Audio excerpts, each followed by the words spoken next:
آج ہم آزمائش اور فتنے کے اس دور میں مبتلا ہیں.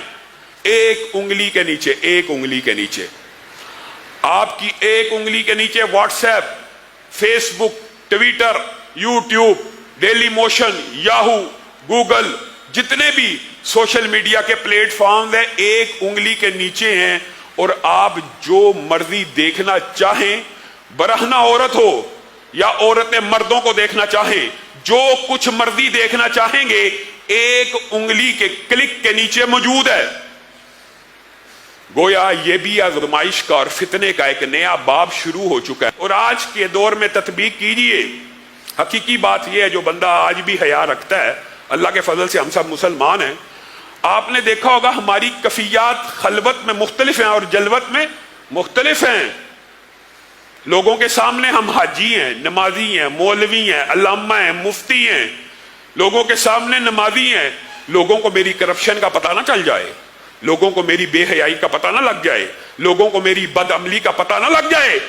یستخفون من الناس ولا یستخفون من اللہ وہو معہم. یہ خلوت کے جو گناہ ہیں محدثین اور مفسرین نے لکھ دیا ہے. تنہائی کا گناہ اتنا بدترین گناہ، اتنا بدترین گناہ ہے کہ انسان کے دل سے ایمان کو صفا چٹ کر دیتا ہے اور انسان منافقوں میں شمار ہو جاتا ہے. لوگوں کے سامنے اور زندگی، تنہائی میں اور زندگی، اور لوگوں سے ڈرتے اور اللہ سے نہیں ڈرتے. اللہ نے منافقوں کے بارے میں یہ بات قرآن پاک میں کہا ہے، لوگوں کا خوف ہے، لوگوں کے سامنے اچھا بننا اچھا لگتا ہے، لوگوں کا بڑا خوف ہے. اور یہ شرم ہوتی ہے لوگوں کی، ہونی بھی چاہیے، معاشرتی اخلاق اور اقدار، اور یہی بات کا تقاضا ہے. لیکن اس اخلاق کا تقاضا یہ ہے اگر اللہ کی مخلوق سے ڈرتے ہو اس کے سامنے کہ ان کو ہمارا پتہ چل جائے گا، تو جب تم تنہا ہوتے ہو تم یہ گمان کرتے ہو تمہارا رب تمہیں دیکھ نہیں رہا یا تمہارے ساتھ نہیں ہے، اس سے کیوں نہیں ڈرتے؟ حقیقت میں تو اس سے ڈرنا چاہیے. ان تعبد اللہ کانک تراہ. اسلام کا مقصود اور مطلوب یہ ہے. احسان کیا ہے؟ حدیث جبریل بھی آپ سب نے سنا ہے، پڑھا ہے. احسان کیا ہے؟ احسان سے مراد یہ ہے، مطلوب ہے مومن کی، بندہ مومن سے جو مطلوب ہے، اللہ کو کیا مطلوب ہے؟ ان تعبد اللہ کانک تراہ. اللہ کی ایسی عبادت کرو، کیسی؟ جیسے رب کو دیکھ رہے ہو. فَإِن لَمْ تَكُنْ تَرَاهُ فَإِنَّهُ يَرَاكَ. اے بندہ مومن، اگر تیرے دل میں یہ خشوع و خضوع کی کیفیت پیدا نہیں ہوتی کہ تو اللہ کو دیکھ رہا ہے، یہ کیفیت پیدا نہیں ہو رہی، تو کم از کم یہ تو مان لے، یہ تو جان لے کہ وہ تو تجھے دیکھ رہا ہے. اس سے کیسے بچو گے؟ ان الذین یخشون ربهم بالغیب لہم مغفرۃ واجر کبیر.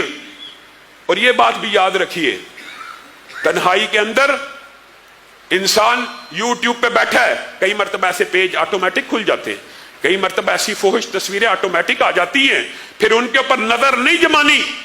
پھر اگر ان کو کلوز کرو گے، ان کو بند کرو گے، بار بار اللہ کے خوف کی وجہ سے یہ ادراک اور شعور رکھتے ہوئے کہ ہمارا رب ہمارے ساتھ ہے، دیکھ رہا ہے، نوٹ کر رہا ہے.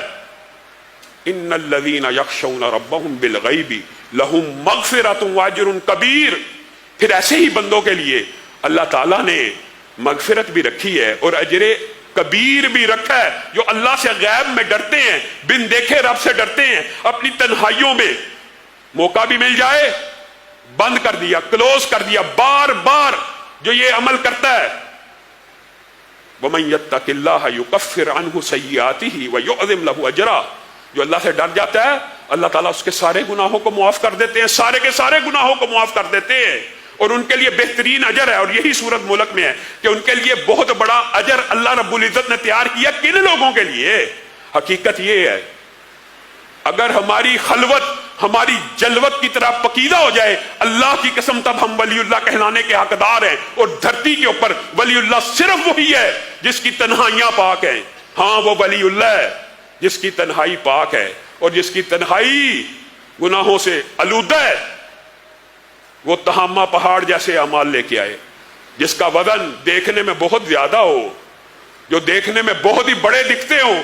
کل قیامت کے دن حضرت ثوبان کی حدیث میں یہ بات موجود ہے. ایسے ایسے لوگ آئیں گے